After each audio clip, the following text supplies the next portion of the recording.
कदीम जमाने की बात है, जब जमीन पर जुल्म और गुमराही फैल चुकी थी। लोग अल्लाह को भूल चुके थे और अपने हाथों से बनाए हुए बुतों को पूजने लगे थे। ऐसे वक्त में अल्लाह ने अपने एक बरगुज़ीदा नबी को भेजा, जिनका नाम था हजरत शमून अलैहिस्सलाम। अब निहायत परहेजगार, इबादत गुजार और नेक सीरत थे। अल्लाह ने आपको खास इल्म अता फरमाया और मोजिज़ात से नवाजा।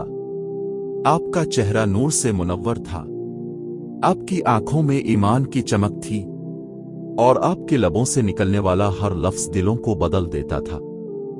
हज़रत शमून अलैहिस्सलाम ने अपनी कौम को बुलाया कि वो सिर्फ एक अल्लाह की इबादत करें, जिसने ज़मीन को बिछाया, आसमान को ऊंचा किया और इंसान को अक्ल दी।